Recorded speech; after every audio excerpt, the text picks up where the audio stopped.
Welcome friends, आप सभी का फिर से एक बार स्वागत है हमारे चैनल पे। तो दोस्तों, कल जूनियर एनटीआर के जन्मदिन के मौके पर जो सबसे सरप्राइजिंग चीज हुई वो ये थी कि ग्लिम्स रिलीज होने के साथ साथ हमें जो है यहाँ पर प्रशांत नील का एक इंटरव्यू भी जो है पूरे 1 घंटे के आसपास का बड़ा सा इंटरव्यू जो है हमें देखने को मिला। इस तरीके के इंटरव्यूज जो होते हैं वो अक्सर जो है फिल्म रिलीज के जस्ट कुछ हफ्तों पहले ही जो है किए जाते हैं। स्पेशली प्रशांत नील के केस में हमने अक्सर देखा हुआ है, बट इस बार जो है अभी रिलीज को 1 साल से भी ज्यादा का समय बाकी है और 1 साल पहले ही ग्लिम्स रिलीज के मौके पर ही जो है हमें प्रशांत नील का ये इंटरव्यू देखने को मिला, जहां पर इस इंटरव्यू के अंदर उन्होंने जो है काफी चीजों को जो है यहाँ पे क्लियर किया है। किस तरीके से एनटीआर का जो लुक इस फिल्म में हमें देखने को मिल रहा है, उस लुक को अचीव करते समय यहाँ पर काफी लोग थे एनटीआर के करीबी थे जो प्रशांत नील से काफी नाराज हो गए थे। साथ ही साथ उन्होंने यहाँ पर अपने सिनेमैटिक यूनिवर्स के बारे में भी बात की कि उस पर उनकी क्या प्लानिंग है, क्या नहीं है, सभी चीजों पर बात की है। तो वैसे चाहो तो आप इस इंटरव्यू को जो है गलाटा प्लस तमिल चैनल है उस पर देख सकते हो, इंग्लिश में इंटरव्यू है, आप जाकर देख सकते हो। बट अगर आपको 1 घंटा लंबा इंटरव्यू नहीं देखना है तो इस वीडियो के अंदर,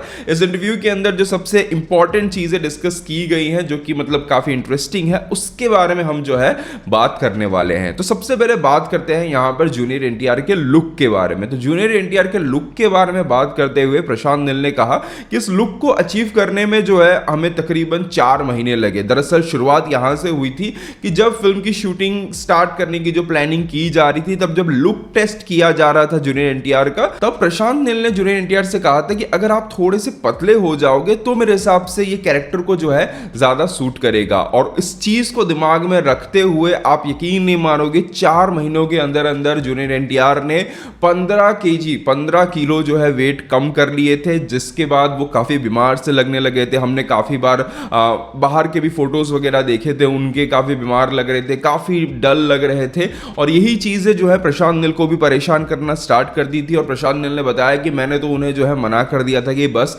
आप रुक जाइए, आप अब और वेट जो है यहां से लूज मत कीजिए, क्योंकि उसके कारण जो है उनकी जो वाइफ है, जूनियर एनटीआर की जो वाइफ है, उनकी माँ है, जूनियर एनटीआर के जो दोस्त वगैरह है, इवन फिल्म से भी जुड़े जो लोग हैं, वो सभी जो है प्रशांत नील से नाराज हो गए थे।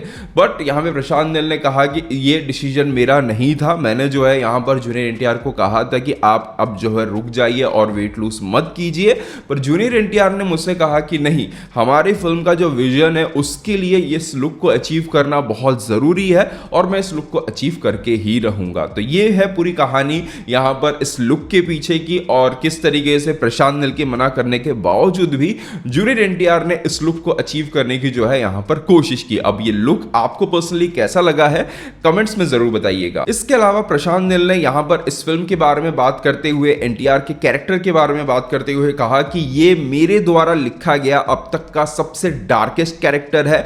उन्होंने कहा कि आपको शायद अभी पता नहीं चलेगा, ग्लिम्स वगैरह में देखकर आपको फील नहीं होगा, बट मैं आपको बता दूं ये फिल्म जो जूनियर एनटीआर ने की है, इस फिल्म को एक्सेप्ट करना ही जो है जूनियर एनटीआर के करियर का सबसे डिफिकल्ट डिसीजन था, सबसे चैलेंजिंग डिसीजन था जिसको उन्होंने यहां पर लिया है। और मैं बढ़ा चढ़ा के नहीं बोल रहा हूं, जब आप फिल्म देखोगे तो आपको फील हो जाएगा कि क्यों यहां पर ये सबसे बड़ा डिफिकल्ट डिसीजन था। और मैं केवल यहां पर जूनियर एनटीआर के लुक और कैरेक्टर की वजह से ये नहीं बोल रहा हूं, मैं बोल रहा हूं जिस तरीके का ड्रामा इस फिल्म के अंदर है, जिस तरीके से कहानी आगे बढ़ती है, एनटीआर के लिए इस फिल्म को करना बहुत ही मुश्किल था। उन्होंने बताया कि इस फिल्म पर डिस्कशन जो है आज से 5 साल पहले ही जो है स्टार्ट हो गया था। हालांकि 5 साल पहले मैं जब कभी भी एनटीआर को कोई भी सीन नरेट करता था तो एनटीआर ये नहीं पूछते थे कि इस सीन के अंदर मेरा एलिवेशन कैसा है, इस सीन का स्केल कैसा रहेगा, वो कभी भी ये नहीं पूछते थे। वो हमेशा यही पूछते थे कि इस सीन के अंदर जो भी चल रहा है क्या उसका एक प्रॉपर जस्टिफिकेशन है, क्या उसके पीछे कोई प्रॉपर ड्रामा है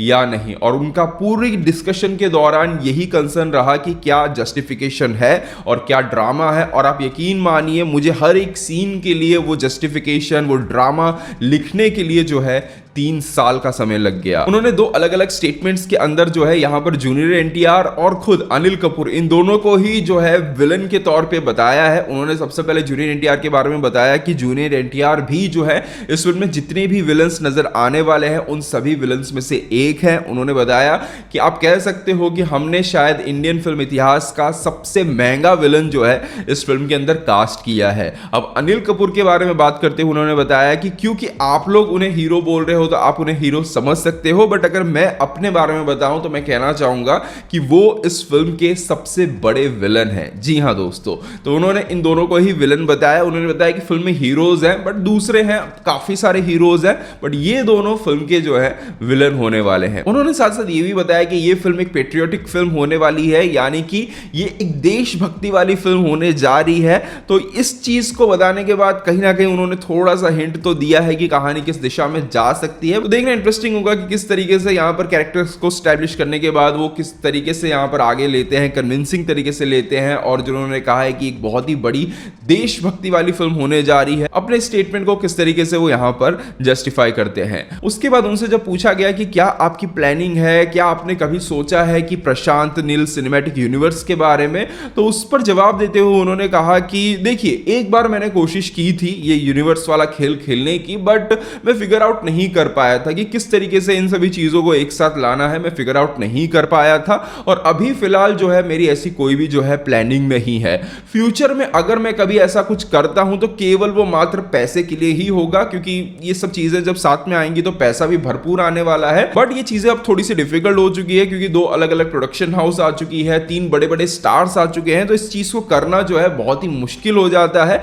फ्यूचर में कभी अगर होता है तो वो केवल पैसे मात्र के लिए ही होगा, क्योंकि मुझे नहीं पता है कि इन सभी चीजों को एक साथ लाने के बाद ड्रामा कहां से आएगा। तो यहां पर प्रशांत नील का भी जो सबसे बड़ा कंसर्न है वो ड्रामा ही है। उनको चाहिए फिल्म के अंदर ड्रामा, जो कि मुझे पर्सनली सबसे ज्यादा पसंद आता है, क्योंकि वो चीजों को ड्रामा के साथ ही जिस तरीके से बिल्ड करते हैं वही उनकी फिल्मों के अंदर एलिवेशन का सबसे सॉलिड कारण भी बनता है। तो कहीं ना कहीं प्रशांत नील के अंदर अपने यूनिवर्स को लेकर काफी ज्यादा क्लैरिटी है। साथ ही साथ उन्होंने यहां पर यह भी बताया कि मेरी फिल्मों के अंदर अभी जो है लोगों की काफी सारी शिकायतें आती हैं कि मेरी फिल्मों के लुक एंड फील्स जो है सेम होते हैं, सभी फिल्में एक साथ लगती हैं। तो उन्होंने कहा कि हाँ, डेफिनेटली मेरी फिल्में एक जैसी नजर आती होंगी, बट हर एक कहानी जो है अपने से काफी अलग है। हर एक कहानी के पीछे जो इमोशंस हैं वो काफी डिफरेंट है। उन्होंने ये भी बताया कि ये मेरी ये जो ट्रिलॉजी है उसकी जो है आखिरी फिल्म होने वाली है। इसके बाद मैं कुछ नए जॉनर्स को जो है एक्सप्लोर करने की कोशिश करूंगा। अब इस जॉनर की अगर बात करें तो उन्होंने एक स्टेटमेंट के अंदर क्लियर किया है कि ये कौन सी कैटेगरी की फिल्म है, ये कौन सा जॉनर है और इस ट्रिलॉजी का मतलब क्या है। तो उन्होंने बताया कि यहां पर अगर आप देखोगे तो तीनों ही जो कहानी है, केजीएफ की, सलार की और ड्रैगन की, तीनों ही जो कहानी है वो इंडिपेंडेंस के कुछ ही सालों के बाद की कहानी है। यानी कि इंडिपेंडेंस के बाद उनका ऐसा मानना है कि बहुत ज्यादा स्कोप था, मतलब बड़े क्राइम करने का, अपना खुद का साम्राज्य खड़ा करने का, अपनी खुद की गवर्नमेंट खड़ी करने का। तो ये स्कोप जो है उनके दिमाग में, ऐसा उनका विजन है कि ऐसा बहुत ज्यादा स्कोप बन गया था।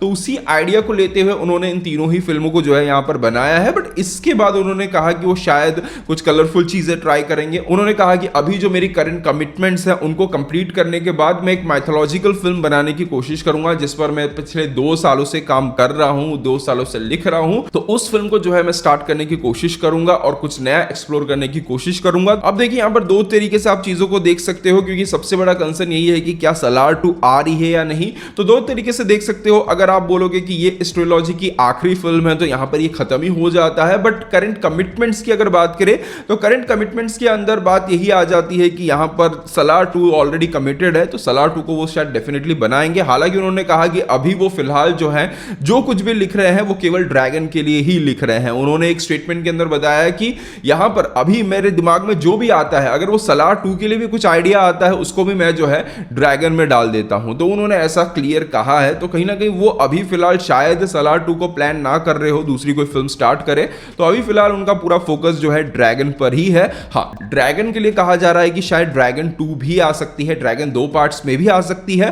प्रशांत नील ने इस चीज को कहीं पर क्लियरली तो नहीं कहा, बट हाँ, एक स्टेटमेंट के अंदर उन्होंने इस चीज को कहा है कि हमें हमारी कहानी, हमें हमारे कैरेक्टर्स की कहानी को बताने के लिए जितना समय लगेगा हम उतना समय लेने वाले हैं। समय के अंदर कोई कॉम्प्रोमाइज यहां पर नहीं होगा। तो बहुत ज्यादा चांसेस है कि अगर फर्स्ट पार्ट के अंदर अगर टाइम की कमी पड़ती है, रन टाइम की कमी पड़ती है, तो मेकर्स जो है इस फिल्म को 2 हिस्सों में बांट सकते हैं। तो ये थे जूनियर एनटीआर के जन्मदिन के मौके पर प्रशांत नील के द्वारा दिए गए कुछ इंटरेस्टिंग स्टेटमेंट्स।